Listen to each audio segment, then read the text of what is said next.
Chair Lauren. Chair Lauren, if you could use your microphone. Thank you. Sorry about that. We're going to do it again.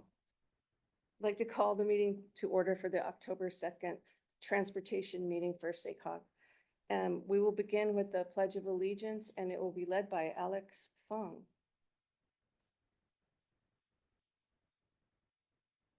I pledge allegiance to the flag of the United States of America and to the republic for which it stands, one nation, under God, indivisible, with liberty and justice for all. Thank you.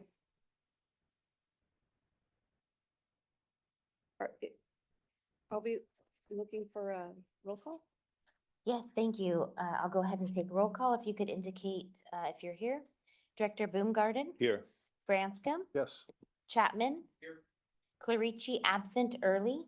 Here. Jennings absent, Jones absent, Sander absent, Vice Chair Desmond, Here. Vice Chair Haudashelt, absent, Chair Lauren, Here. and ex officio member Fong Versevis. Here. Thank you. We have a quorum. Wonderful. Really happy to be here today. I would like to ask if there's any public comment today on anything that is not on our consent calendar or on our action calendar. Is there any public comment? There's no public comment. Excellent. Are there any disclosures by our members or directors? Seeing none, I will proceed to the consent calendar. There are two items on the consent calendar. Does anyone wish to change anything on the consent calendar or comment? I'll move consent. Or does the public wish to speak on any item on the consent calendar? Early seconds. All right, we have a motion by Desmond, a second by Early, and we will take a roll call vote because I see that Mr. Bruce Huddershell is online. Thank you. Director Boomgarden, Yes. Branscombe, Chapman, Clarici absent, Early, Aye. Jennings absent, Jones absent, Sander absent, Vice Chair Desmond, Aye. Vice Chair Haudashelt, Aye. and Chair Lauren. Aye, Motion carries. thank you. We're going to be moving to our action portion of the calendar, and we will begin with performance-based targets for 6th County Federal Funding Round introduced by Sam Shelton.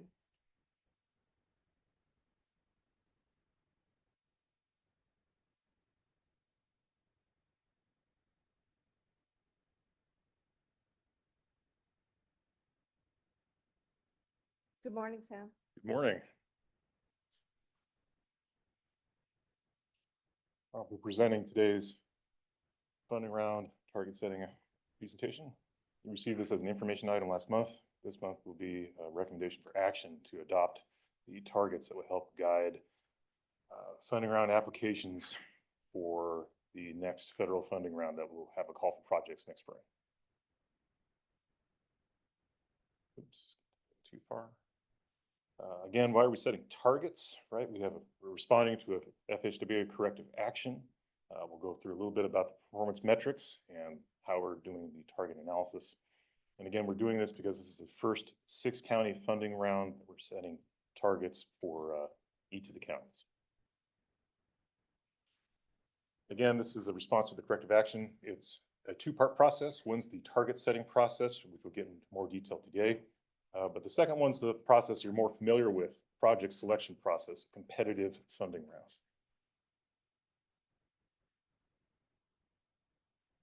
And I feel like this slide gets a little bit longer each time I make this presentation. What are targets and what are they not?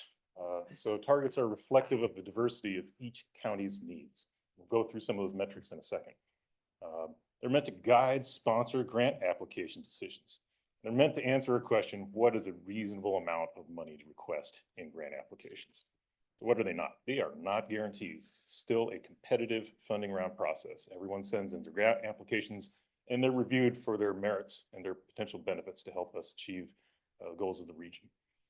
They're not a good guide for individual jurisdictions. If you try to pick out how much cash your individual jurisdiction could go after, these targets are not necessarily the best help for that.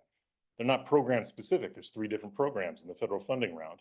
They're not tied to a specific amount of a source of funding, whether it's the Surface Transportation Block Grant Program, Congestion Mitigation Air Quality Program, STBG or CMAQ. It's not a prediction of funding round awards. We're not trying to create a fancy model for how much you might get over time. And they're not used as project scoring criteria. These targets are not factored into decisions in the competitive funding round process.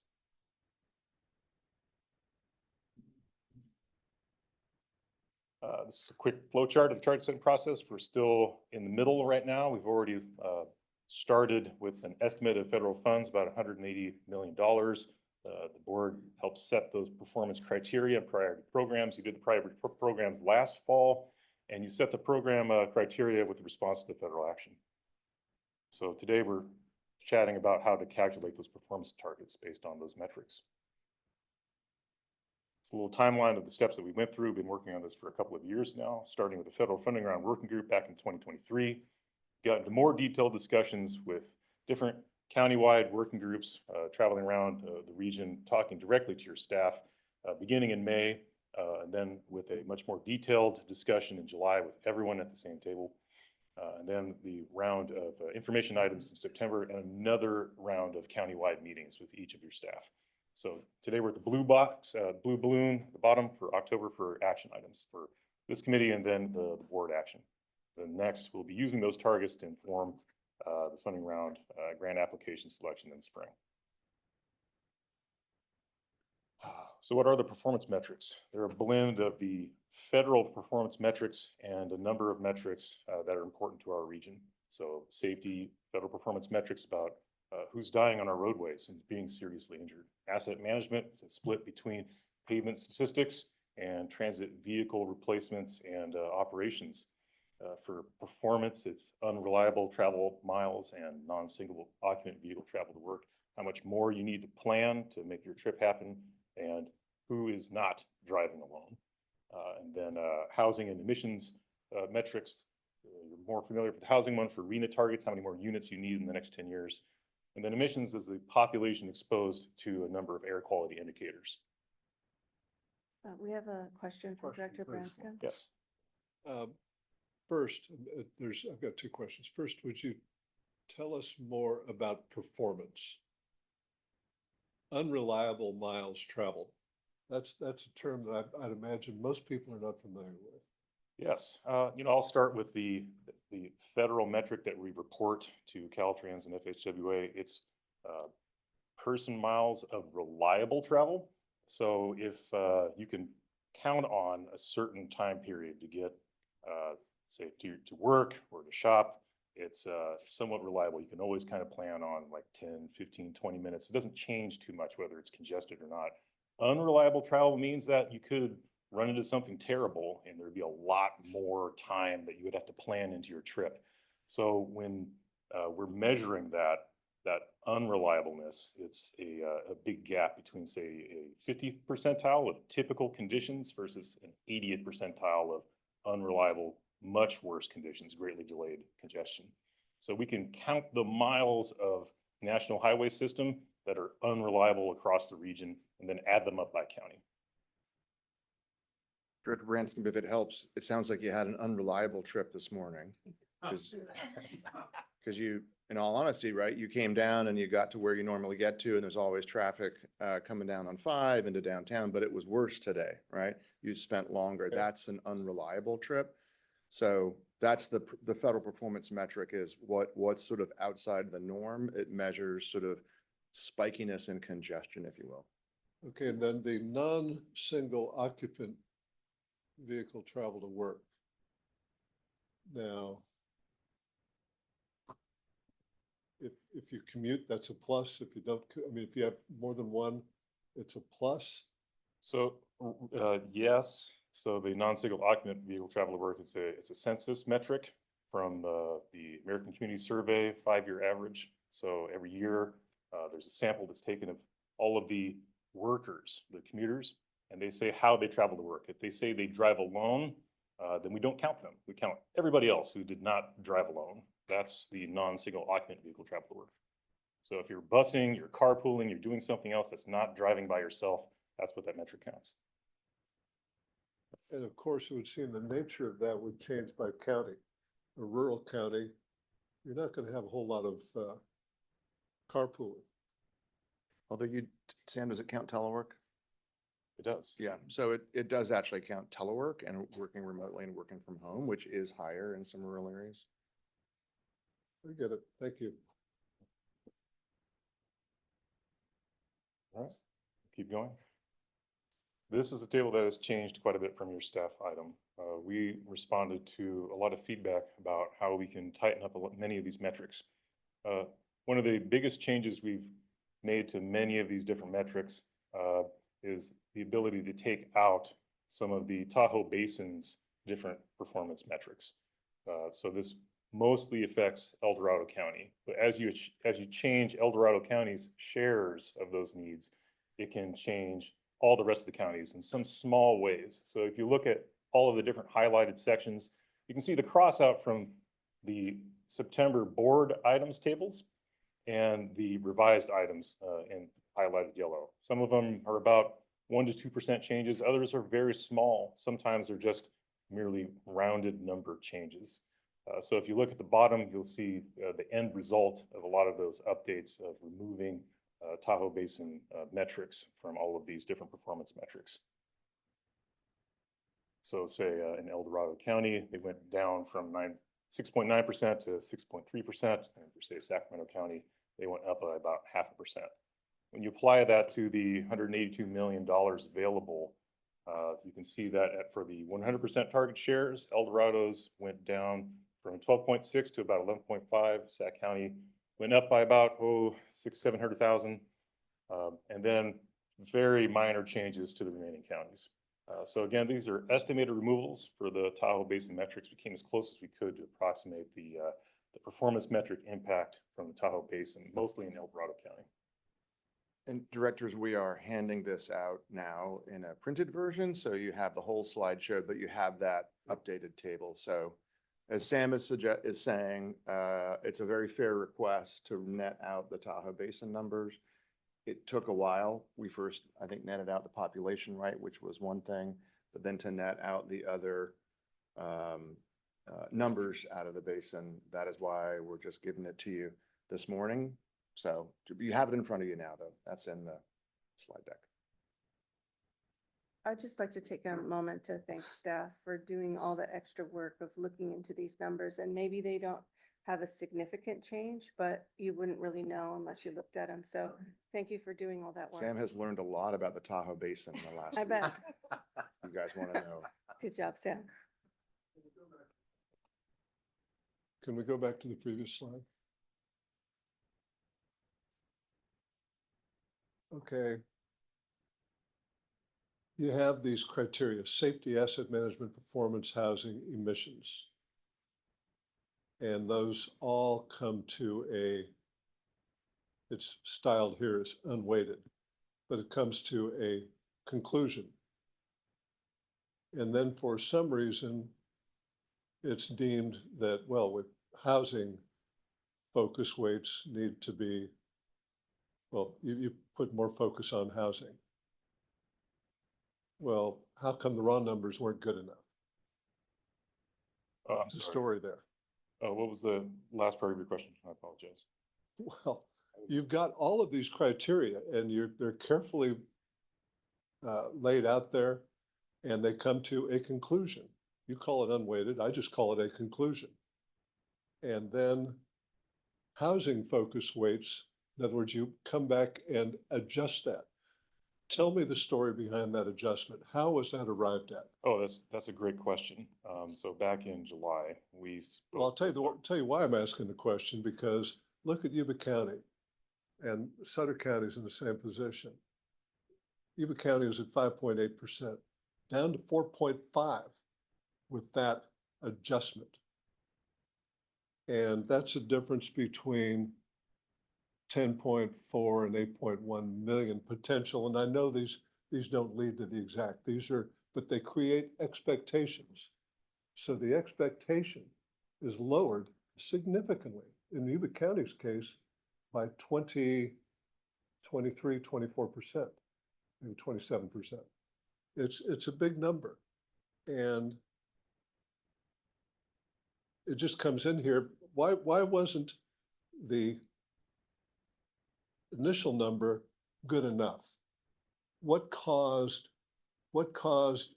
staff to say, oh no, we need to make an adjustment because this isn't right, even though we've had all these criteria and we came to a conclusion. We came to a conclusion, then all of a sudden, oh no, we need to change that. What was behind that? Again, an excellent question, Director Branscombe. So after you select each of those metrics, I'll go back one more slide. When you select each of these metrics, there's some inherent weighting that's part of that process. There's not in There's some fact, inherent what? there's not really an unweighted scenario. You weight it through the selection of your metrics. And we try to avoid some of that issue by grouping the metrics together. But then once you group them, you apply a policy lens about what it is that you're valuing through those metrics. Are you valuing fix it first? Are you valuing safety? Are you valuing the region's housing needs, right? And the travel demand that comes with that growth in housing. And we discussed 4 different scenarios, including one that did not have a regional lens put on it, where we weighted whether it was fixed first or performance or a blend of housing and asset management in different ways. We talked to your local staff and we received feedback to continue to refine the housing focused scenario to better reflect not just the needs of the region as measured in these metrics, but the policy choice that we want to apply to it. What is important to help advance the region? I heard every word there, and I don't hear anything objective. It sounds subjective. And it sounds subjective, and if you go back to the main, the slide that shows everything, and this is the second time in the last couple of meetings where I've made this observation, with all respect to Sacramento County. There's an adjustment and a couple of counties take it in the shorts and the big dog eats, and that's Sacramento County. And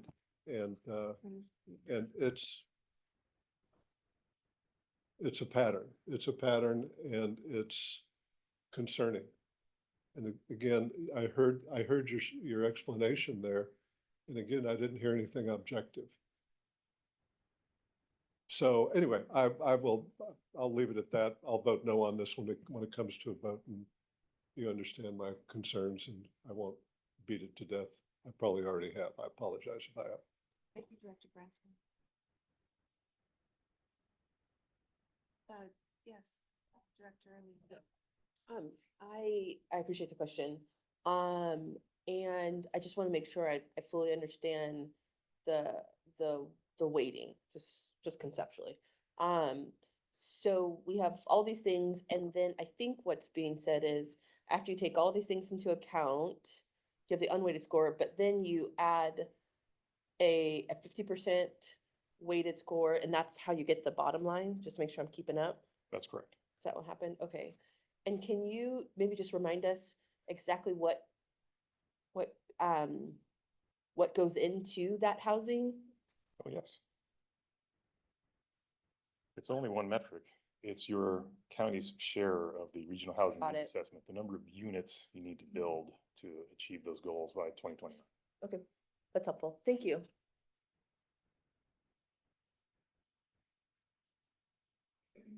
Actually, last question. Go ahead. Apologies. And so is the thought, can you then now go back, now that I have this grounding, to the slide with all the yellow? Yes. Thank you. So the thought is that, in this case, it goes up for Sacramento, it goes up for Placer because they have more housing they have to build. Right? That's right. Okay, So you're seeing more growth in the next 8 years of that RENA cycle. okay. And what, I'm, again, just curious, I'm sure you guys are gonna make your mark, Placer, Sac. What happens if they don't? Like actually meet the RENA numbers? Is that a thing? Do we always? real question. Yeah. Oh, wait, was I not supposed to ask Look that to others question? on Well, Rena. The RENA is that they have to zone for that housing. Okay, so the aspirational Yes, numbers. yes, that's Okay. right. Okay. That's what the state RENA law requires. Interesting. So if they don't hit, if the housing doesn't get constructed, you're not penalized for that, right? Because local governments don't build housing, they zone for housing. That totally makes sense. But here, we're actually saying, so you've zoned for the housing, but whether it gets built or not, it's up to the market, basically, right? But we're gonna weight it as if, because they zone for it, and so, hopefully if you allow for it and incentivize all the things, it will come. Okay. Okay, If this is helpful at all, and it may not be, housing is a relatively new federal planning factor in federal policy for transportation. So it was added into the last bill. It is actually the reason that it shows up here and it shows up other places. And when you are going to go through RENA, which you're going to do, you're going to begin that next year in earnest. I think you all will have an appreciation of the numbers as they come down county by county, jurisdiction by jurisdiction. And it is, yes, it is a planning target. It is aspirational, but it is also a share, I think, of the growth that we are projecting in the region that's near term. So it is, and if any of you have been through RENA rezones and all the housing elements falling out of compliance and builders remedy and everything else is happening, there is a connection there, we believe. And this is also what Sam was saying, we heard back from staff about near-term growth, near-term units, near-term anxiety locally about traffic that's generated. So we felt like this was, and partly what we heard in terms of the feedback from staff is putting a higher emphasis right now on housing was reasonable. And the objective part of this is that these are the RENA numbers that are adopted by the region, by this board back in 2019, 18, 21. Okay, we adopted them. And then again, you'll adopt another cycle in the next couple of years. just last question, and then I'll share the stage. So I appreciate that we pay attention to what is required to be zoned by like all of us. Do we pay attention to what we actually do? So whether we hit it or not? Yes. Is hitting it reflected in any of this? Permitted data in it. Does it have permanent data in Oh. that? So we have a number of different metrics that we use as part of the RENA development process. And we also measure all of the built units as we prepare model runs and base year runs. So we have a lot of that data, but this is one of the forward-looking metrics. There's one other forward-looking metric, and that's part of asset management for a 10-year shortfall for pavement management needs. The rest of the metrics look backwards. They look at a history of what's happened in the past to measure those needs out. Well, but history and projection really go hand in hand though, right? And so I appreciate that it's forward looking. I'm just curious if you incorporate based on patterns from the past, this is what you're likely to hit in the future. Do we do that or no? Like when I project out to the future, like I'll say like a budget, for example, right? I look 5 years previous, how have we done? What if, right? And then I project out over the following 5 years, what's gonna happen, right? Like I don't just look to the future and guess. We don't do projections for many of those other metrics, but we are looking at ways to address forward-looking target setting in the future. We haven't tackled that yet here at this region, but we do have asset management and housing metrics that do look into the future. Yeah, Director Early, one thought. Obviously, this is the staff recommendation this morning. We worked really hard on this, look at all the scenarios. Obviously up to you all, right? This is the federal funding round. These are the targets. We can go through the federal funding round next year. That's going to be really illustrative, right? Again, this doesn't actually have any bearing on what each county or jurisdiction might get, but we can revisit. Helpful, thank you. We can revisit these targets. We can come back the next federal cycle and revisit these. You can revisit the weights. We can revisit actual performance on housing construction versus being, looking forward, as Sam was just saying. So I know we went through this, I think, on the STIP cycle. Like you can learn from this and we can come back to it and we'd be happy to do that for you. Thank you. Director Bloomberg and then Desmond. Actually, Mr. Corliss just clarified what I was gonna say. These are targets. This stuff's gonna move. We'll see how it works out.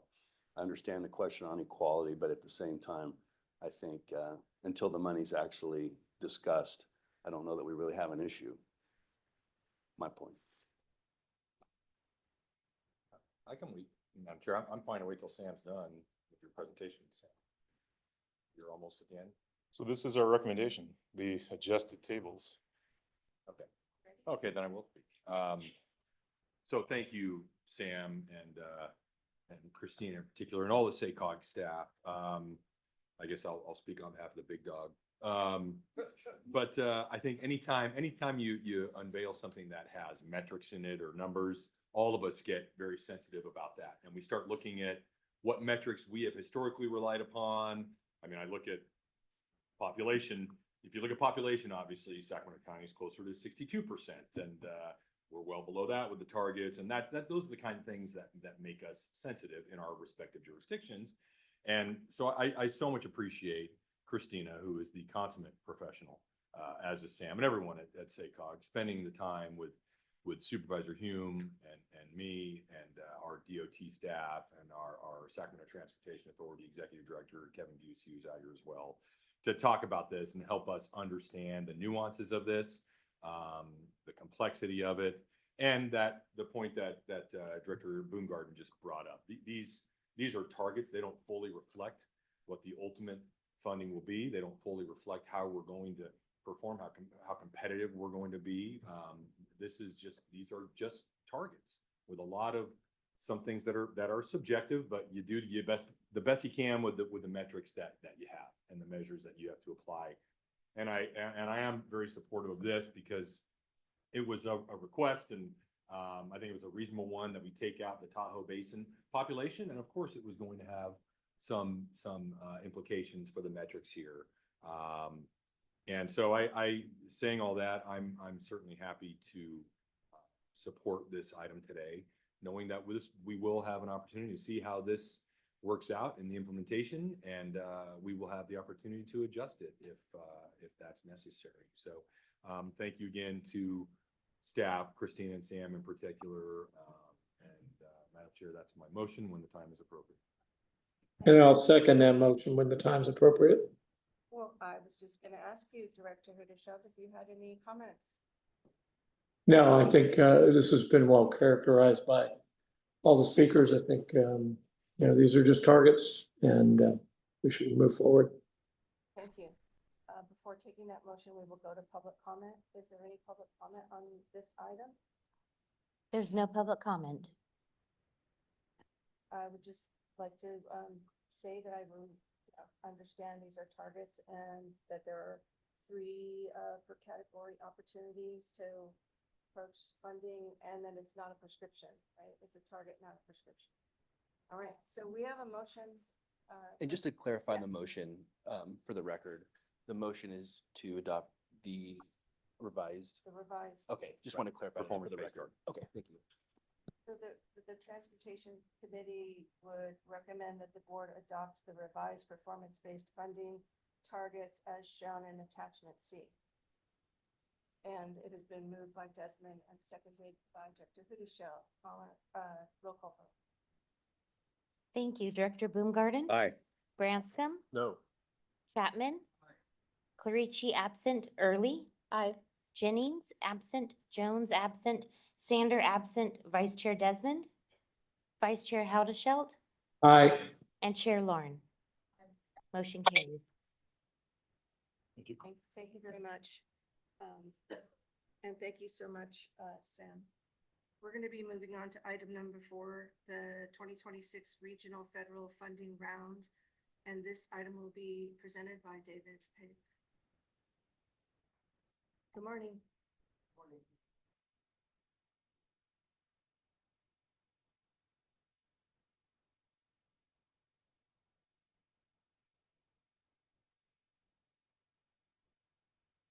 Sorry. Good morning, David Pape, and I'll be walking through SACOG's 2026 federal funding program, but more specifically the staff recommendation for how to allocate the surface transportation block grant funds between the system preservation and system performance programs. The Transportation Committee's decision today will ultimately help shape project eligibility and priorities for the upcoming 2026 funding round. So SACOG's federal funding program is built on two core federal sources. This includes the congestion mitigation and air quality and surface transportation block grants. Together, these funding sources support our main capital programs and a set of targeted priority programs. Currently, we're estimating a total of $208 million across federal fiscal years 28 through 30, with about $181 million going to core programs and $27 million dedicated to priority efforts like EEI, Sustainable Mobility, CCAT, the Regional Pavement Management Program, and Freeway Service Patrol. And again, these were priority programs that have already been adopted by the board. While all these funding sources and programs are important, the core focus of today's presentation is how to divide the estimated $104 million in STBG funds in the federal funding round between system preservation and system performance programs.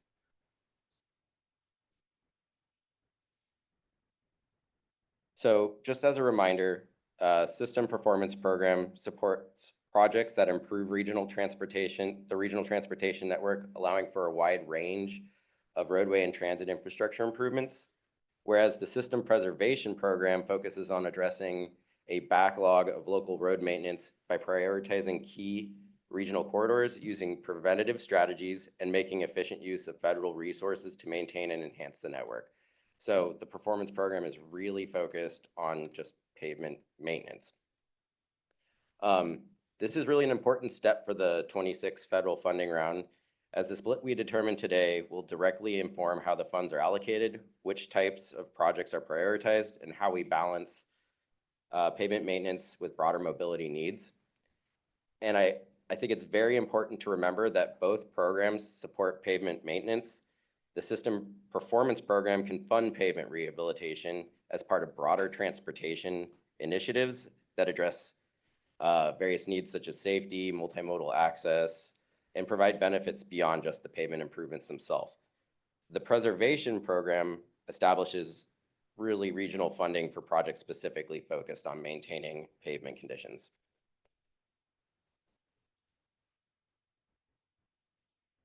So we brought these options to you all in September. Just wanted to review them again quickly. So option one was the status quo, which equates to roughly a 20-80 split. And this gives really relatively limited support to pavement maintenance. Option two increases the emphasis on pavement, so it prioritizes pavement at 45%, but risks reducing support for multimodal and transportation projects. So this is the big trade-off between the two programs. And then option three, which is what we're recommending today, proposes a 35-65 split that provides a meaningful increase in preservation funding while still maintaining robust investment in performance-related projects. It's important also to note these splits are not permanent. We'll revisit them in future funding cycles, especially once we have a better idea of what pavement condition, when we collect better pavement condition data through the new regional pavement management program. And that will really help improve our understanding of pavement conditions and funding gaps and guide future investment strategies. So whatever is determined for this cycle is something we can revisit in future funding rounds. And so over the past 2 years, we've gathered extensive feedback from local partners through the funding round working group, the blueprint process, and then more recently, we took these options out to agency staff through our countywide quarterly meetings to get feedback. You know, what we've heard has been pretty consistent and clear. Jurisdictions are facing a growing need for arterial pavement maintenance, but there's also value in complete street investments, transit, and safety-focused projects. So really, again, we're hearing that there's a balance. There's also, again, strong interest in preventative maintenance strategies to keep roads in good condition and not just reacting once they deteriorate. So based on all the feedback and analysis, again, we're recommending option 3, interim strategic investment, and there are several reasons for this. One, it increases preservation funding by about 70% over the status quo, which will help local agencies address deferred maintenance. It avoids a dramatic shift in resources right now that could negatively impact safety, transit, and operationally aligned projects, which are addressed through the System Performance Program. And then finally, it gives SACOG and its partners time to implement the Regional Pavement Management Program to improve data-driven investment recommendations. So even if we were to take all the SDBG funds available for this round and put it towards pavement projects, it's not going to resolve the $7.2 billion shortfall in pavement needs. So it's really crucial that we develop a more strategic regional strategy and explore additional funding sources. And that's a big part of what the Regional Pavement Management Program will do. So ultimately, option 3 again is what we're recommending, and we feel this will allow us to make progress, to put more funding towards those deferred maintenance needs, but allow a lot of flexibility by still being able to use some of that performance program funding for pavement as well as other needs. So pending committee and board action, our next steps would include finalizing the program budget based on revised STBG and CMAQ apportionments, and then bringing that budget to the board for formal approval later this year. In the spring, we're still anticipating launching the call for projects. And then over this same period of time, we'll continue to work on the Regional Pavement Management Program, which will help shape smarter, more coordinated investments around the years ahead. So yeah, we will be making progress on that and actually targeting to share some information in our next round of quarterly meetings in December. So that concludes my presentation. Thank you so much for your presentation. Do the directors have questions on item 4? Yes, Dr. Blumenfeld. Just a quick question on the regional pavement management plan. Does that mean that you're actually going to implement it in spring of 26? No, it will be developing a scope and taking that out for feedback and refining it. But I don't believe we'll be implementing it. Yeah, no, we won't be able to finish it by then. That's when we're going to start it. And we hope to have it completed before we do the next federal funding round. So it's really meant to help provide some strategic understanding of how we should approach pavement in future funding rounds. Right now, there's a lot of agencies across the region that aren't on the same page. Right. So we're just trying to level the playing field of what we know about pavement conditions so that we can do a better job of understanding what the needs are and how to approach those in future. I think I heard earlier in earlier meetings that you're trying to get everybody on a same system. Is that still? Correct. That's the hope. Okay, thank you.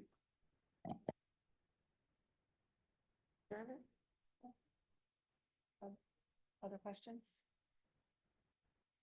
Clarifying. Do we have public comment on the item? There's no public comment.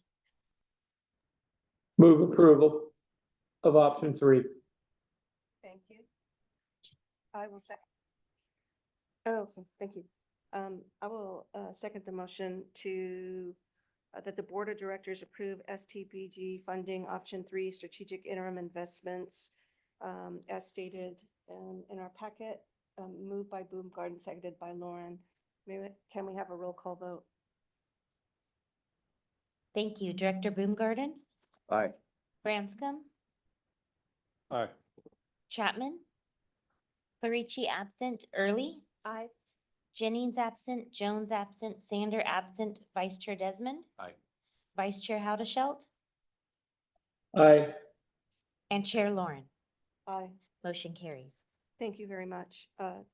That's very important for the work that we do, so I appreciate the item. We're moving to the information section.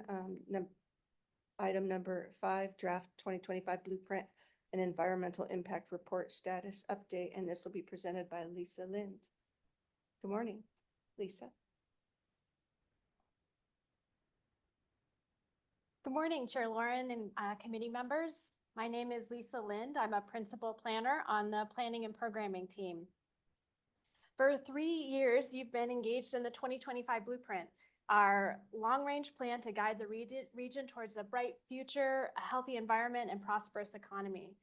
As this planning process wraps up and we look ahead to the implementation effort, we mentioned that we wanted to come back to this committee to give you a sense of any revisions to the plans in advance of bringing the 2025 Blueprint to the board for consideration next month, November.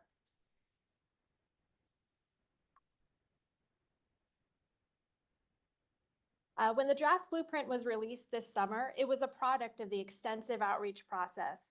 The draft came together through collaboration with our local agencies, the public, and partners around housing trends and needs, transportation options, and the realities about the cost for infrastructure. These issues and the input collected from the past few years are reflected in the plan chapters, including the policies, strategies, and all the programs that are mentioned.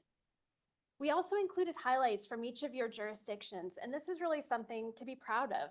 The jurisdiction highlights are a component of the plan that stands out because they show how the plan applies to our diverse region, including suburban and rural areas. So making sure the plan is responsive to what we heard goes beyond the adoption this fall. As we've tried to stress in recent presentations you've been hearing in this committee and at the full board, we're taking the momentum from the 2025 Blueprint plan into the next phase, which is its implementation. So to get us there, we've been reviewing and responding to the recent comments, and we reserved this time on your agenda in the event that we received comments that would require a substantial change to the plan or the Environmental Impact Report, EIR. However, as described in the staff report, most of the edits are to keep the information current, provide emphasis or clarification. They did not change the analysis or the conclusions. So just to give you that update on the public review process, some agencies, particularly our state and federal partners, they provided us with technical information or asked questions. So this was our opportunity to update or add text or corrections to clarify. These additions are going to be shown in underlined text, and any updates will also be in strikeout and underlined text. I just sort of wanted to make that point so that you'll know you'll have this opportunity to sort of really review this carefully. For the comments from our local agencies and partners, there are comments in support for programs and policies. There are also requests to emphasize the geographic diversity in the region, suggestions to modify policy language, and we wanted to report in that we're working on revisions to add protection of rural areas, add support for local efforts, and add references to the monitoring program. And this was particularly important for housing. So not all of the comments are resulting in a revision to the plan.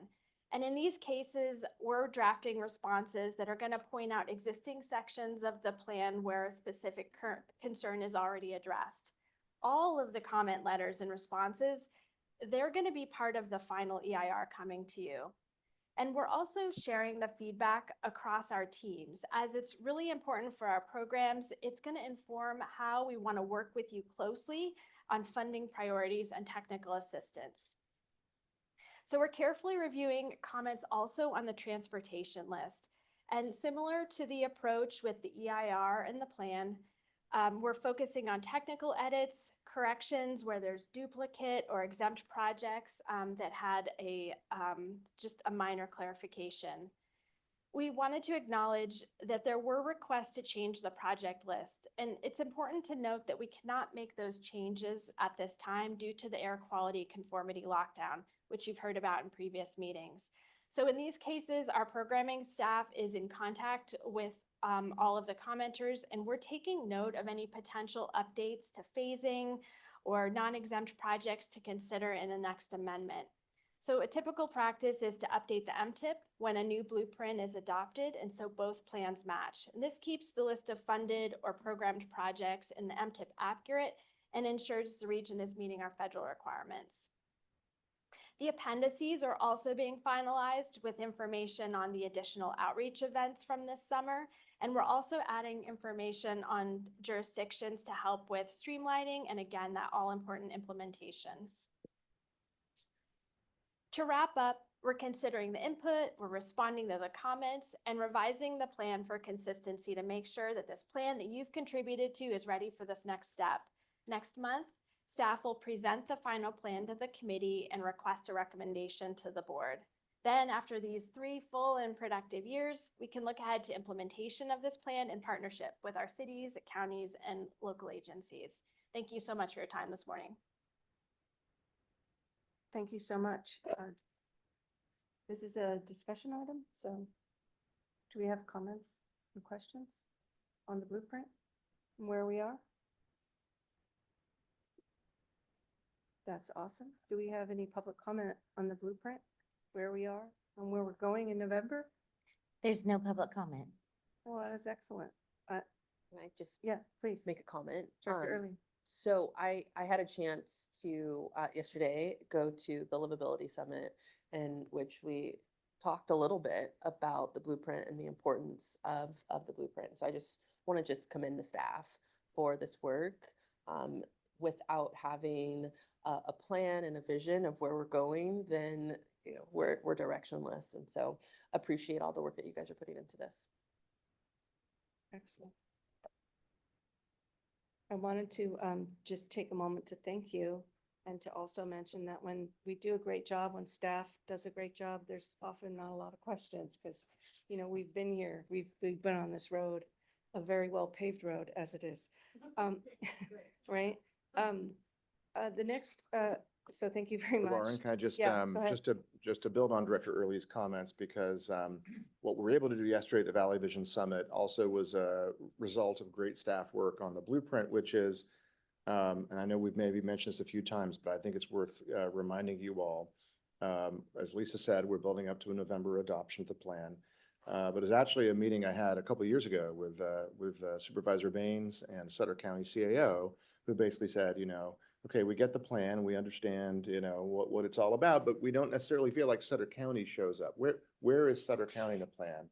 And so we thought to ourselves, well, the easiest way to get you to show up in the plan is to literally get you to show up in the plan. And so every city and county, our staff has worked with your staff.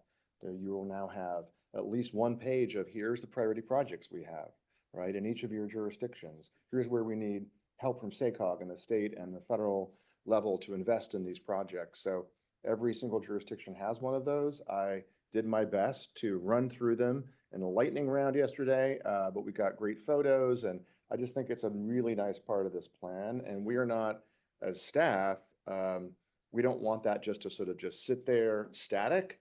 We're working with all of your staff to figure out now, how can we help you all implement them, advocate for more funding, right? Prioritize these things. And it is truly a great example of the diversity of the region. Because every single jurisdiction really has a different set of priorities. They all add up to the regional vision and implementing the plan. So just want to credit the staff with doing a lot of work on that over the last 12, 18 months. And now you are literally in the plan.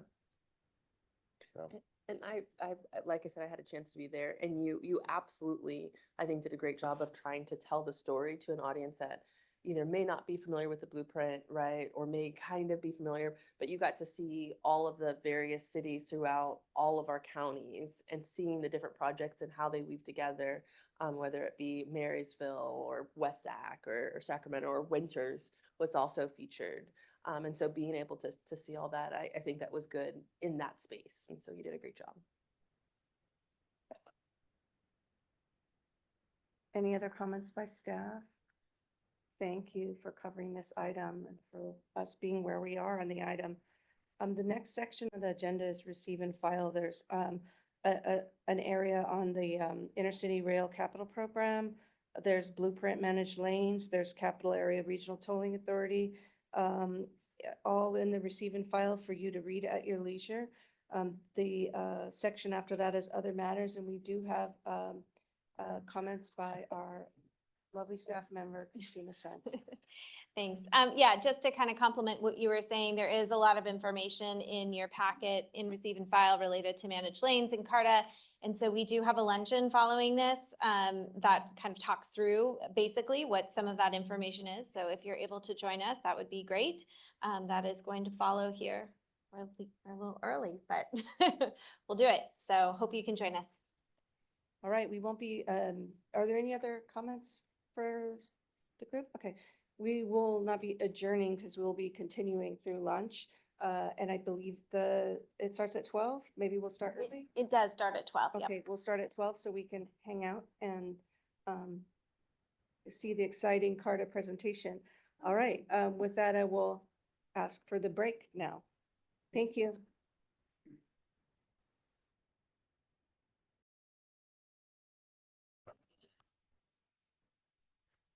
Wonderful. I'm good, yeah?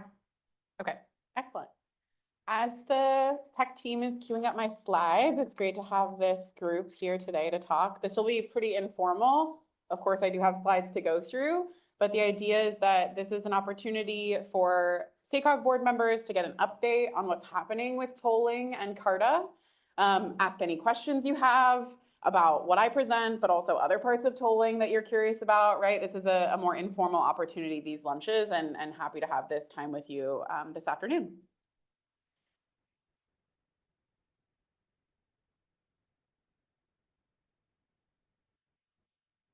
Okay, I just want to make sure.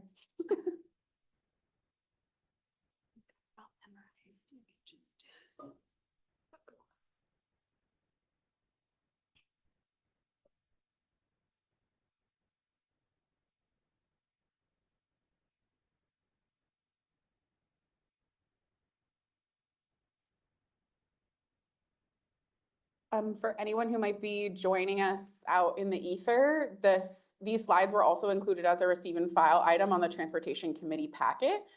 So they're available for review in there.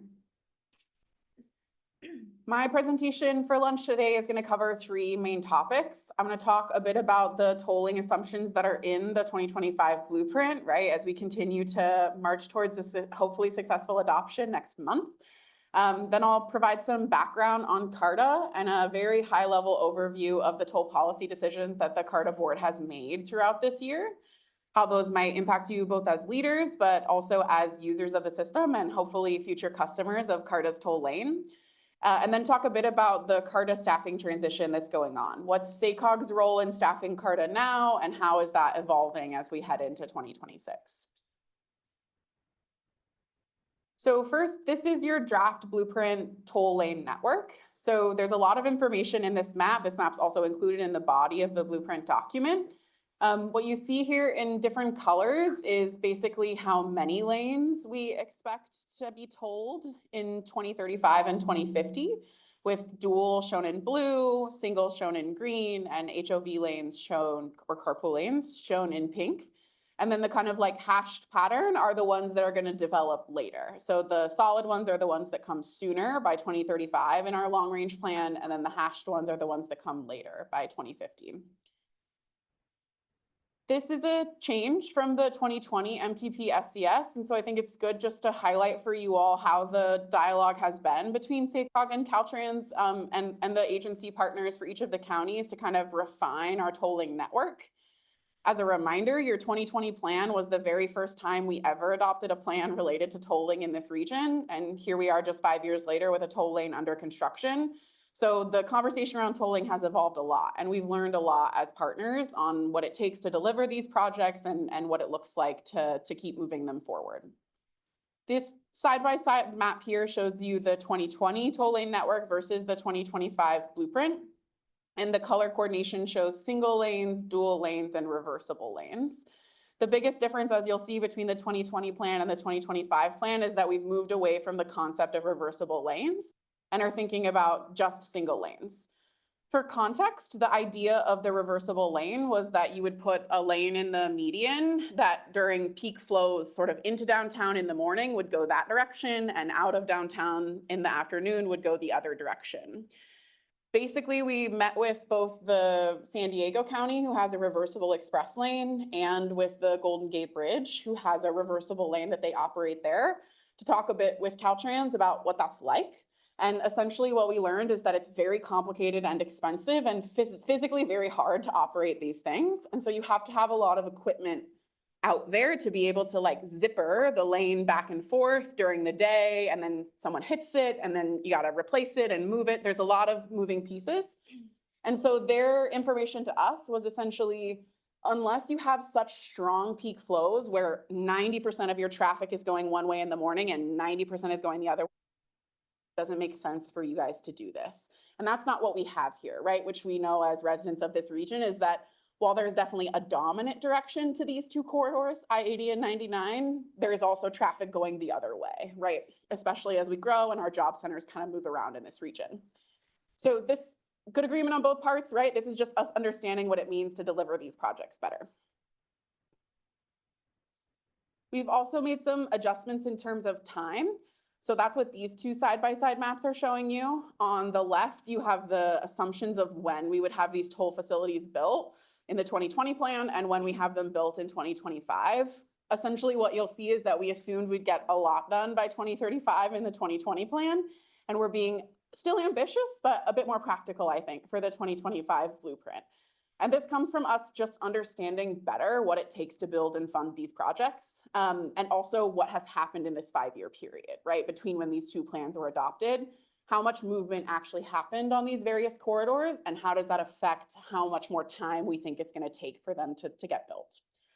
So you'll see we're really focused on delivering, of course, the YOLO 80 project, which is under construction, then thinking about US 50 across our downtown, 99 connecting to Elk Grove, and I-5 to the airport are really kind of the core pieces that we're trying to deliver in the nearer term to fix some of the worst bottlenecks in our region.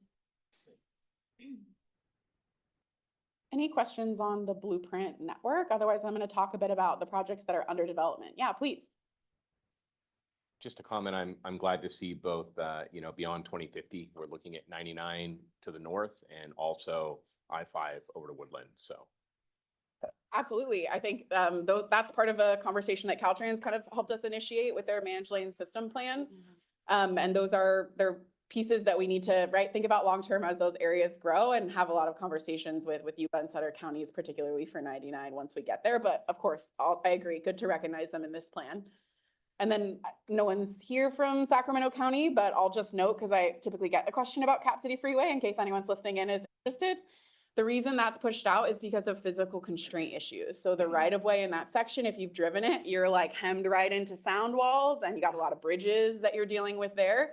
And so it's just not very practical for us to be able to implement a toll lane in that area around kind of Cal Expo up to the Cap City Freeway and Interstate 80 connection. So that's why it's pushed out farther in the plan. It's an important bottleneck, it's just not one that we right now see a path to make a lot of progress on. So one more question. I know in the Bay Area and LA, they occasionally have toll lanes that allow you to go through an interchange in the toll environment. I imagine that has to do a lot with cost and design at the time. We look at these projects and things like that, but is that something that we're through the process evaluating as a potential, depending on, again, cost and design constraints and things like that? Absolutely. So we call those direct connectors. And just for folks who maybe can't picture it, it's kind of like when you're driving to the Bay Bridge and you can get all the way over to the left lane and you're the carpool lane, and then you can kind of fly over the toll gantry and get right onto the Bay Bridge. It's sort of a similar concept where if you're, let's say, going from downtown to Roseville and you're coming up I-5, you could stay in the toll lane and fly over a special toll lane flyover and get right into the toll lane on I-5. So you avoid having to merge out to get on the new one and then merge back into the toll lane. Helps a lot with traffic operations. They're extremely expensive, right? Because they're structures, right? You're building a bridge over your interchange to be able to make that connection, but they're extremely important for to get the full benefits out of our toll lane system, right? That's a lot of value of time for people who are regularly making that trip. There's some that are in the 2025 blueprint for fiscal constraint. More of them have gotten pushed out over the past 10 years. We've been thinking about carpool lane direct connectors for a really long time. So it's actually just a progression of us thinking about, instead of those being carpool lanes, being toll lanes. The two ones that are still kind of the primary focus are the I-5, I-80 interchange, which is sort of like close to downtown right there at West Sacramento. And then the State Route 65 Interstate 80 change up in Placer. PCTPA has been leading a lot of work thinking about the 6580 interchange for a long time and thinking about direct connectors. So those two are a bit more mature, but they're both, you know, hundreds of millions of dollars a piece. And they only, you only get their benefits after you've built the toll network around them, right? It doesn't make sense for us to have direct connectors with no toll lanes attached. So there's more time to get those moving. Thank you. Yeah, of course. Okay, so we have 3 projects that are under development right now in the region for toll lanes. The first is the YOLO 80 Managed Lanes project, which we've talked about a lot at this board and also at CARTA. But just as a reminder, this project is adding 1 express lane in each direction between Davis and West Sacramento on Interstate 80. The project has been co-led by Caltrans and YOLO Transportation District through its development. Right now it's under construction. So the construction and some of the closures, of course, that you see out there are also related to the addition of this toll lane. And the next major milestone for this project is that we're on track to collect tolls in 2028. So the project will have kind of substantial construction completion around late 2026, early 2027. So it'll look done to you. But there's a lot of toll system equipment and toll system testing that has to be done through 2027 to make sure that we're 100% ready to accurately, regularly collect those tolls before we start doing that in 2028. This is a similar period. If anyone has traveled the Solano Express lanes recently, you'll notice that like visually they've looked done for quite a while, but they're not collecting tolls yet. And so we'll be in a similar period for a while on YOLO 80, where we'll be under testing and kind of refining that toll system after the like physical part is constructed. The second project in line is the SAC 5 Managed Lanes project. So this project is looking at adding a variety of different types of toll lanes between the river, just sort of west of the airport, all the way through downtown Sacramento. You can see here that the 2025 blueprint assumes that there'll be a single lane on that east-west portion near the airport, and that after the 70 interchange, it'll be a dual lane facility from 70 down south. This is just one of the alternatives that Caltrans is analyzing because they're in environmental right now. And when you're in environmental, you basically look at all the different combinations of lanes that you could put here and see how they perform on traffic operations, on freight movement, on safety, revenue, of course, on tolling so that it can maintain itself. So that's where we are in the project right now, is looking at the different evaluation of those alternatives. And the next major milestone is that Caltrans is kind of projected to release that draft environmental document summer of next year. Unlike YOLO 80, this project is being led by Caltrans. So there's not the same kind of explicit partnership that there was with Caltrans and YOLO TD. But of course, we've developed a very strong working relationship having delivered YOLO 80 together, right? So I'm pleased to say that SACOG staff have been deeply engaged in the development of this project, as have Sacramento Transportation Authority staff and other kind of key partners as we've been moving along here. So excited to see this keep kind of coming through the process. The third project that's really in development in the region right now is the State Route 65 Express Toll Lanes, or ETL. So that project's being led by Placer County Transportation Planning Agency. They're also in the environmental phase right now. What's different about this project compared to I-5 and YOLO 80 is that PCTPA actually cleared this project through environmental years ago as a carpool lane. And so now what they're doing is what's called revalidation of their environmental document to consider changing that project from a carpool lane to a toll lane. As you can imagine, when you've already done most of the homework for environmental, revalidation is a much shorter and simpler process. They're also grandfathered in to some of the earlier requirements from when they originally cleared their environmental document. So unlike YOLO 80 and I-5, the State Route 65 project won't have to do VMT mitigation. So that could potentially have it leapfrog I-5 in development, just really depends on what happens with funding for these projects. And we're expecting environmental revalidation to be done early 2026. So it'll finish environmental before I-5, and then both will have to face the issue of funding their design and construction.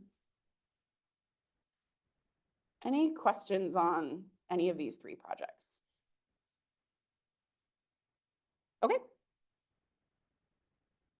So I'm going to transition to talking a bit about background on CARTA. Just as a reminder, we created CARTA as one of its founding voting members in 2024. And so CARTA has this very cool, very innovative governance structure, which basically the CARTA board grows as the toll system network grows in our region. So that unlike the Bay Area and Southern California, who have a zillion different tolling authorities every time you cross a county line, we have this ability to have a regional entity and have a regional conversation about infrastructure that we all share and use between each other's counties. So right now, CARTA has 3 voting members. Those are Yolo Transportation District, SACOG, and Caltrans. There are board appointments from each of those agencies. I have right now who sits in each of those seats listed here. And then we have non-voting representation from the 3 counties that the blueprint anticipates getting toll lanes by 2050, right? So that's Sacramento, El Dorado, and Placer County. And so those agencies appoint non-voting directors to our board and participate in the conversation, make sure that decisions we're making that will impact them work as they think about delivering toll lanes in the future. And then once those projects are really coming online, then those agencies can join as voting members and get 3 seats on the CARTA board will be added for each county. 2 of those seats will be appointed by that agency, Sacramento Transportation Authority, El Dorado County Transportation Commission, or Placer County Transportation Planning Agency. And then 1 of the county seats is appointed by SACOG. So it's a person from that county who sits on the SACOG board. Okay. Over the course of this year, CARTA has been meeting monthly, so certainly have some empathy for your colleagues who sit on the CARTA board to go through what is essentially a long and very important list of key policy decisions.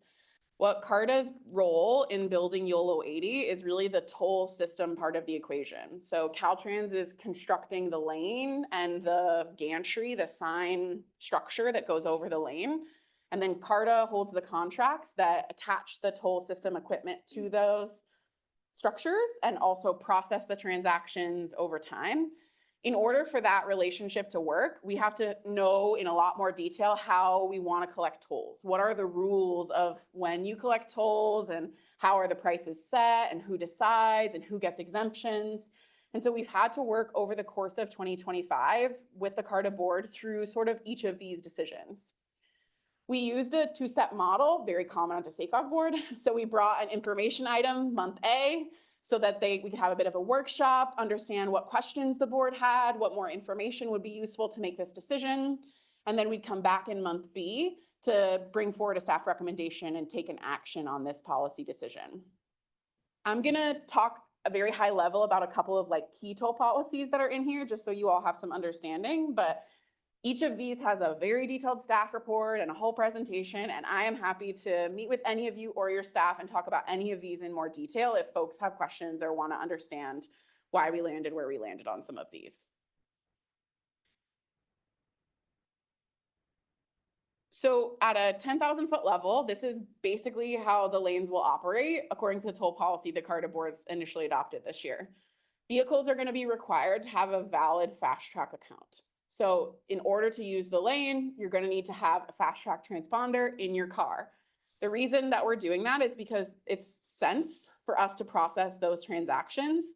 For us to send you a letter in the mail to use your license plate to look up your address and send you a letter in the mail is like $15. So it's much more cost effective for us to collect as many transactions as possible from a Fast Track account.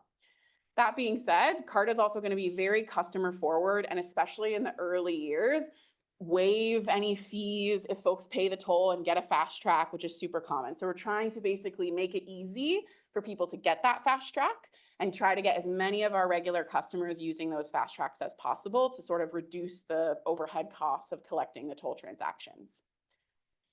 The lane's also going to operate 24/7. This doesn't necessarily mean that we're going to charge tolls 24/7. Just means that CARTA has the flexibility to choose to charge tolls 24/7. What that does is address a lot of the seasonality issues with congestion that we have on the YOLO 80 corridor, right? Sometimes when we get the first big snowfall of the year, we'll have traffic start at 4 in the morning or go till 10 o'clock at night. And if we selected to toll only during a specific window, then we wouldn't have the flexibility to really address or manage that congestion in those unusual times. And so what we'll do with our business requirements at CARTA is establish a threshold of traffic at which we tick over into non-tolling mode.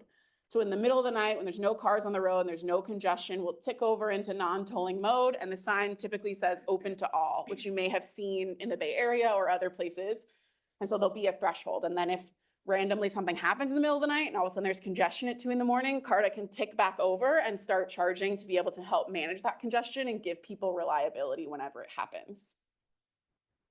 The prices will also change dynamically depending on demand. So CARTA is not going to adopt what's called a time of day, which would be at 8 a.m, it's always this toll, at 2 p.m, it's always this toll. Again, because we have so much variability on the YOLO 80 corridor in particular. So the prices will change and adjust to be able to try to maintain 45 miles an hour in the lane. So if we're dropping below 45 miles an hour, we'll raise the tolls. Once that evens out, tolls will level off. If it starts to get better because traffic is clearing, then the tolls will go back down. And the business requirements set very detailed how many cents per how many minutes the toll can change by. So all of that is very managed. There'll be a minimum, which will basically be, what makes sense for us to process the transaction. Below that doesn't even make sense for us to be collecting tolls. And then there'll be what's called a soft cap, which basically means the system can automatically get to a certain dollar amount. And then if it needs to go over that, has to be manually done. So a person has to look at the camera and say, such and such a thing is going on and it makes sense for us to ticket over this amount, or something extraordinary is going on. There's a jackknifed freight truck blocking 3 lanes and we should make it open to all for safety reasons, because the soft cap says this needs to be a decision that is made using operating procedures. So that's how the dynamic pricing will work.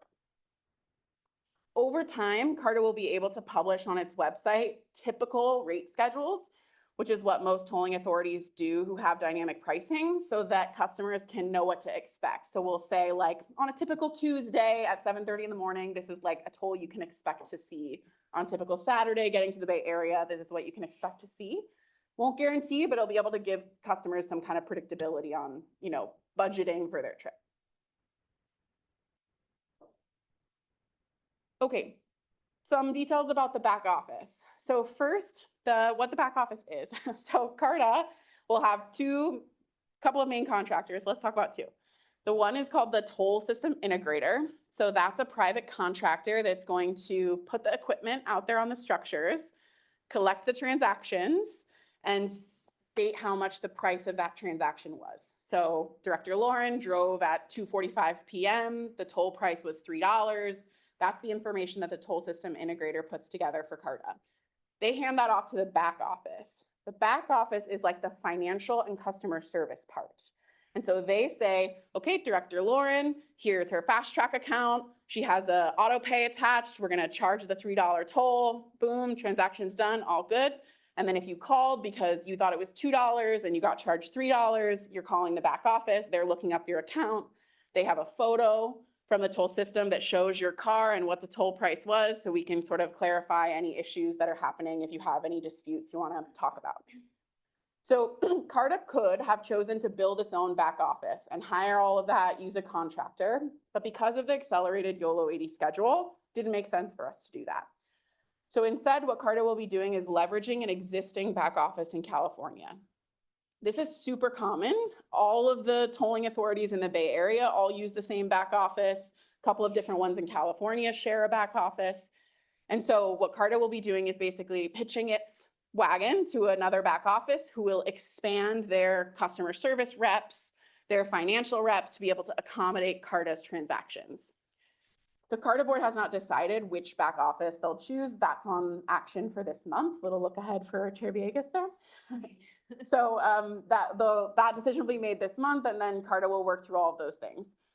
So that existing back office will have like a full script and standard operating procedures and be able to give really excellent customer service to all the folks in our region, including having reps located in this region or putting a walk-in center where someone could come pay with cash for their toll if they're unbanked. So all of that will be part of this relationship that CARTA has with its existing back office.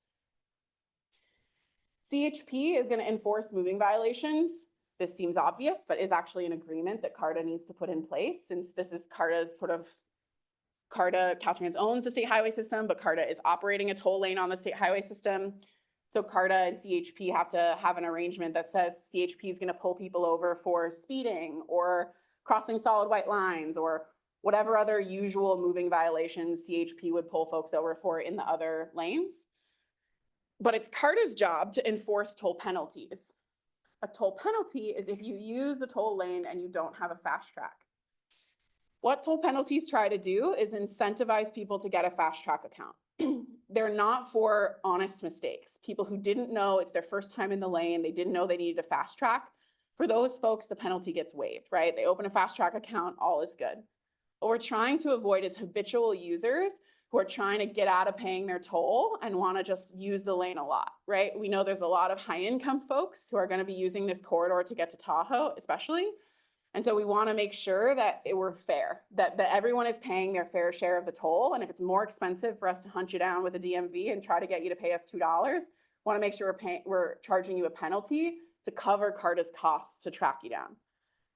And so that's CARTA's job to enforce all of those. And the board has adopted a toll penalty schedule to be able to enforce that. But like I've said before, CARTA is going to be customer centered and is going to offer penalty waivers for honest mistakes. So if you are a UC Davis student and you've been using the express lane and your driver's license is at your home, at your parents' address, and so you weren't getting any of these notices and they rack up for 3 months, you can get on the phone with CARTA customer service and explain your situation. And CARTA customer service agents are going to be empowered to look at the situation and do what makes sense, right? Be able to reasonably get the tolls paid and clear it up for CARTA.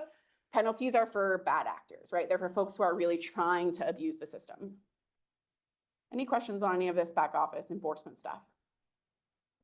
Yeah. Okay. Can you use your microphone? There it is.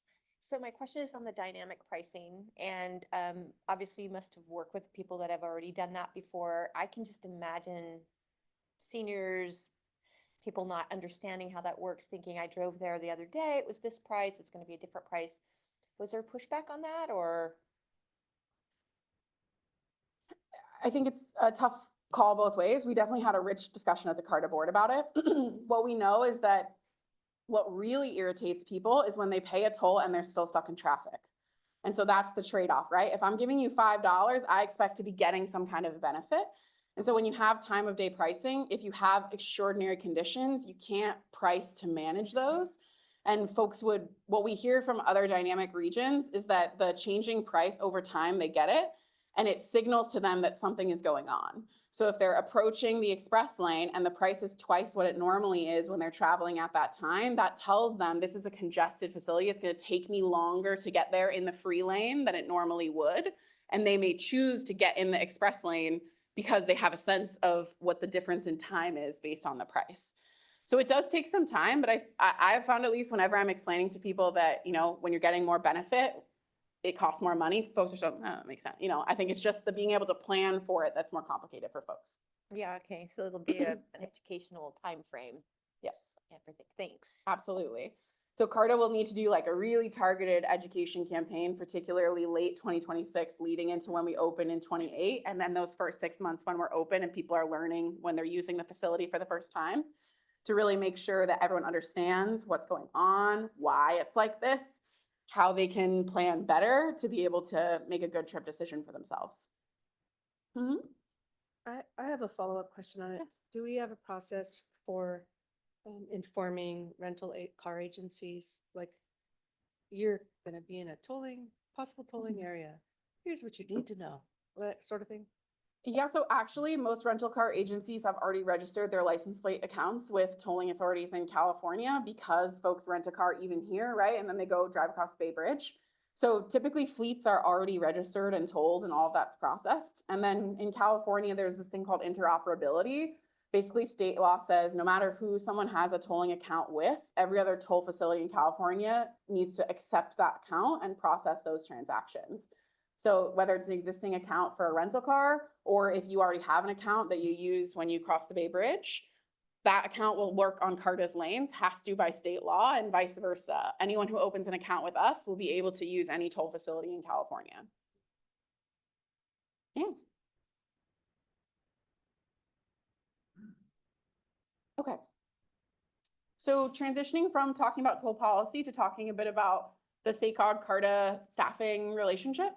So right now we have these like three main areas that SACOG is engaged in CARTA's work. If we start on the left, right now SACOG is staffing CARTA. So I and other folks on the team really do all the day-to-day work of getting CARTA moving, adopting its budgets, preparing all these staff reports, managing all of the process of staffing CARTA with a lot of consultant support, I will say. SACOG is also a voting member, so there's a role in SACOG having representation on the CARTA board and making sure that decisions that CARTA is making reflect SACOG's interests and what the larger SACOG board wants to see. And then at the staff level, SACOG participates in what's called the Technical Advisory Group. It's basically a meeting of the executive directors of each of these agencies. So prior to each CARTA board meeting, all of the items go through this group first, and they're really where staff recommendation gets developed and refined. So when a staff recommendation comes to the CARTA board, it's first been sort of discussed and gotten some consensus around by the members of the TAG. This is right now 2025. So the real transition is just in the first box. SACOG's still going to remain, of course, a voting member of CARTA and an advocate part of the technical advisory group because tolling is so important to the implementation of our long-range plan. But it doesn't make sense for SACOG to continue to fully staff CARTA. CARTA needs the resources of its own staffing, and it's also heading into real technical construction toll system implementation work that isn't the planning and policy work that SACOG is best suited to help with, right? We're at a transition in what CARTA does right now. And so what we've been working with CARTA on is developing a transition plan to be able to ultimately get CARTA into a more independent agency. It's legally and financially an independent agency, but from a staffing perspective, there's a lot shared right now. This is what that looks like at a high level.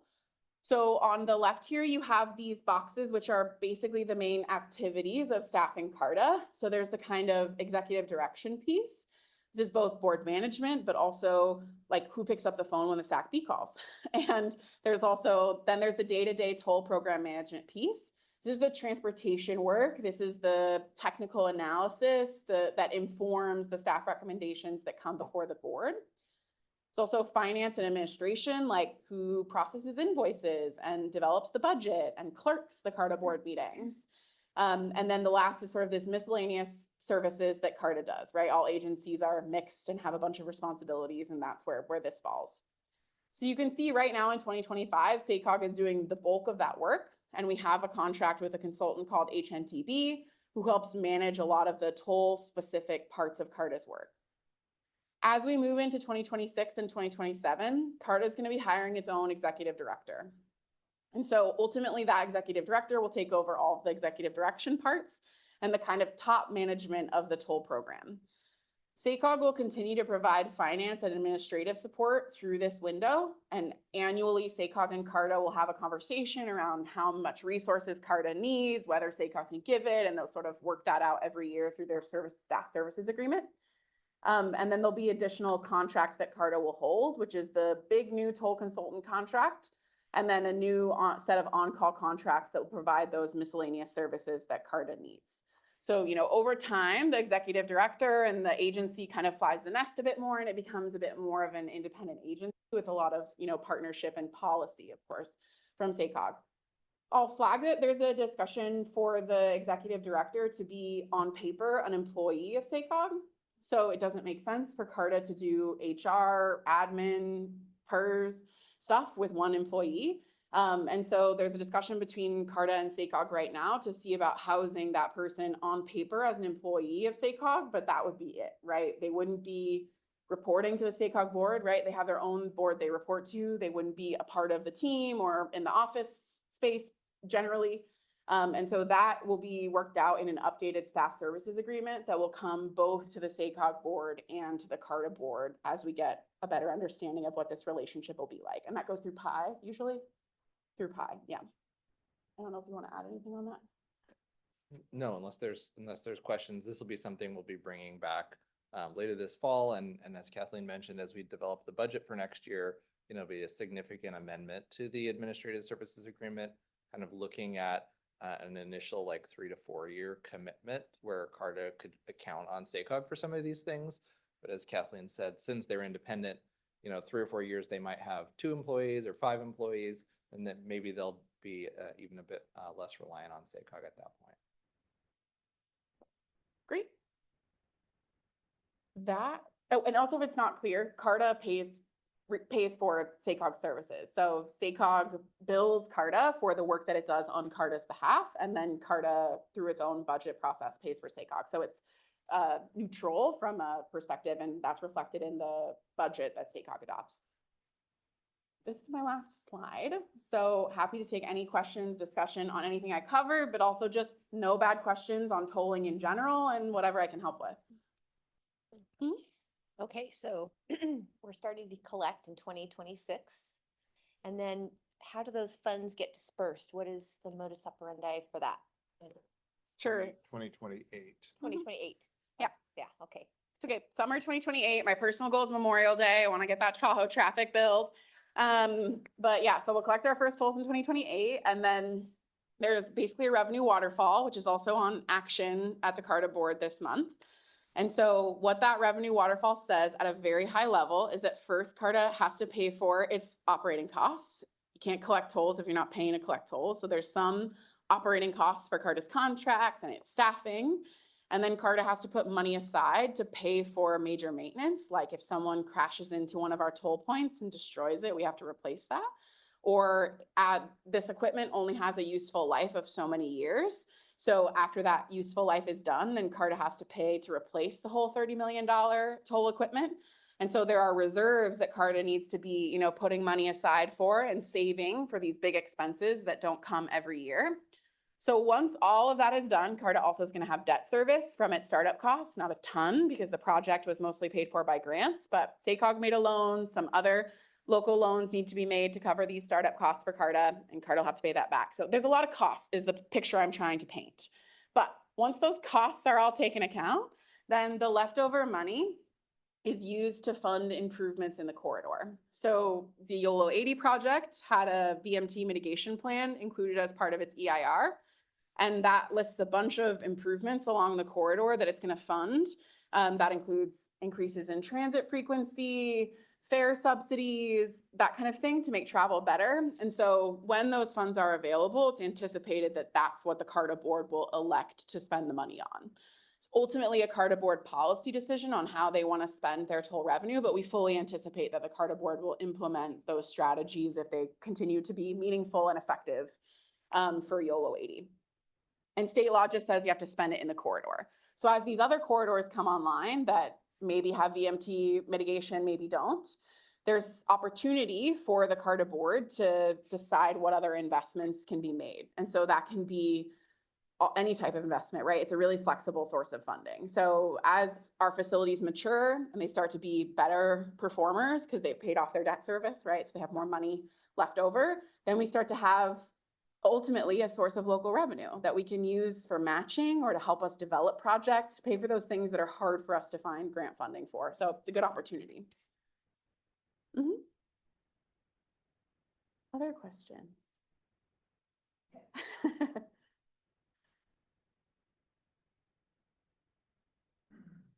All right, barring any closing remarks from James. Such a, it's a softball. I think, appreciate Dr. Villegas being obviously not just on the CARTA board representing SACOG and Yolo County, but chairing it. You know, there's a lot of, I mean, Kathleen did a great job of just giving you this high level, here's what's happening. Toll facilities are coming to this region. There's a lot of in the weeds kind of the design of the facility and how it's going to function and will it operate effectively and will there be toll revenue? We really want to be thoughtful that it's an affordable price for people to be able to get, that it is, you know, keyed into sort of the value of people's time that they will save without charging too much. At the same time, Kathleen mentioned sort of the revenue waterfall, right? There are costs that will have to come out of this to pay for certain things. And so we just want to make sure we're thoughtful about these corridors. So we're not in the red per se, but we actually have some net excess toll revenue so we can spend on these VMT mitigation strategies. And so that's a lot of the work of CARTA and Caltrans and the local project sponsors that'll be underway in the next few years to make sure, you know, we have a fighting shot at having some net excess toll revenue in these corridors. And it will be, as Kathleen said, interoperable with, is on the Fast Track platform. So it's interoperable with the Bay Area and everywhere else. That said, I don't know if we have numbers on this, but my anecdotal sense is there's a lot of people in this region that don't have Fast Track. Some of you do, many people do not. And so that's one of the many things, right, we've got to figure out in the next few years is how to make sure we get people signed up, get accounts, and that we can begin and launch this as smoothly as possible. Just for numbers on that real quick, there are 350,000 people in this region who have existing Fast Track accounts. We don't know how active those are. That's information we can't tell. But more than half of those are license plate only accounts. So those are people who don't have the thing in your window. And that's because the bridges exclusively allow you to pay with license plate. When they switched over during COVID, remember, they don't take cash anymore. So that's the like primary customer in our region who knows anything about tolling. They're paying cash to cross the Bay Bridge, and now they get the thing in the mail and they pay it in the mail, and that's what they know. So to James's point, we have a lot of education, even for those existing 350,000 people, to get the thing in the window and make sure they understand what to do with the express lane. I had a question, but first I want you to know that the transponder thing I have is a little tiny box that's like probably, I don't know, like really old. I still have a box one. But anyway, I was thinking about how you, what do you consider when you make the decision of what kind of front of the office or back of the office, you know, what person or entity you go with? Do you consider things like cybersecurity? Or, you know, what are the kind of things that will help you make that decision as a board? Sure. So first, to clarify, these entities that CARTA is having a back office relationship are also governments, right? They're other tolling authorities.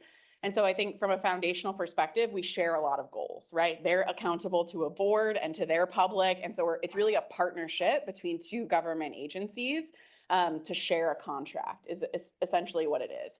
And so we look at first who their contract is held with, like what private contractor is doing the work for that government agency, and what are the terms of that contract, because CARTA will basically be inheriting the terms that they've already set up, and how much that agency enforces those terms. Like when their contractor is not meeting certain standards, are they talking about that and trying to get whatever their contract says they should be getting when their contractor is not performing, to make sure that CARTA is putting itself in the best position to get the best possible outcome from the contractor. And we also think about what the service of that contract is like what options are available. Like, for example, how good is the web platform? How easy is it for folks to go on there and figure out what they need to do? Is there an app? Are they planning to have an app? Like those things that might matter to our customers. And then things like, what are their call center wait times like? How many of their customers can solve their own problems on the website versus have to actually call and talk to someone to solve their problem? And then looking at things like the cash payment network, which I mentioned. Most tolling authority back offices have relationships with existing vendors, basically like grocery stores or convenience stores or wherever, where you can go pay your Fast Track account with cash, which is very interesting, and also buy a Fast Track transponder sometimes. And so we wanted to look at how many of their cash payment network is already in our region. How easy is it for people in our region to already access these resources? So it's really like a very comprehensive evaluation of like what it might be like for a CARTA customer to use this piece. And so there's a bunch of contract terms on cybersecurity and stuff like that, but we've been much more worried about how it's going to feel, because we know that YOLO 80 is our first corridor and we have to get this right. And we want to have folks to have a positive experience with tolling so that we can continue to build this network, and so that it's easier for you all to talk to your constituents about this, because they're like, hey, I get to the Bay Area so much faster. And when I had a problem, they waived my penalty and everything. Like that's what we want folks to be saying. And so we evaluated a lot for that. Mm-hmm.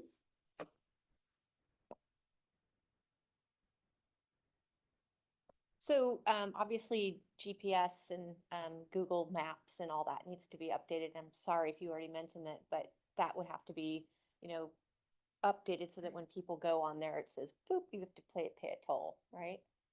That's right. So that's called GTFS. And so our toll system integrator, it's also the same if you've ever used Google Maps to see if you could take transit somewhere, and it'll tell you when the bus is coming and where the nearest bus stop is. All of those use the same coding, basically, platform, which is called GTFS. I don't know what those letters stand for. Sorry, I usually pride myself on that, but this is out of my usual expertise.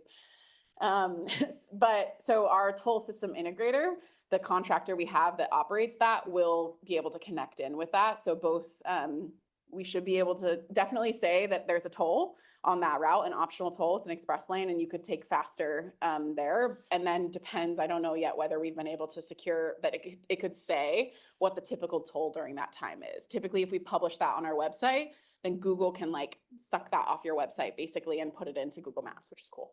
Yeah, it's neat. I use that Rome to Rio website a lot. It's just so great traveling, and so that must be obviously GTFS.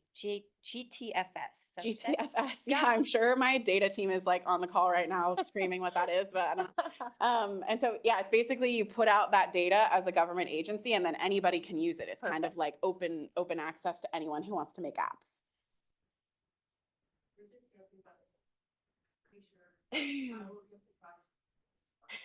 The batteries on that do die eventually, so we actually should probably talk about switching you over to an updated transponder Batteries have before. been dead for a couple before years. you We leave. won't tell her that. I just wanted to say thank you to the SACOG staff and Kathleen and the leadership, because we really try to shoehorn a lot into a very compressed timeframe, as you indicated, kind of on the front end of your presentation. But it's incredibly important, Jan, to ask these kind of what might be otherwise, is this a silly question? No, there are no silly questions. There's a lot of educating that's going to have to happen in order to sort of get our region up to speed as this thing becomes closer to getting online, because we want to do it right, as you said. And we're only going to have one opportunity to do that. So we want to be thoughtful around it. We spent a lot of time really embedding in all of these policy decisions a very customer-based thinking around it, so that we're very mindful of confusion around it. Yesterday I went, it was $2 and today it's $3. Why is it, what is that about? And I think we have been very deliberate in our approach to ensure that those kinds of questions are being surfaced and discussed, and staff's done a great job of really distilling each and every policy decision, because we've made several now in order to stay on track to get, to the next major milestone. And we're excited about the back office operator, the executive director, and those are big ticket items that are making it very real soon. So thank you. My pleasure, and thanks for your leadership on all of that. As James said, having you as chair has been wonderful for us to get through it. The owl's out.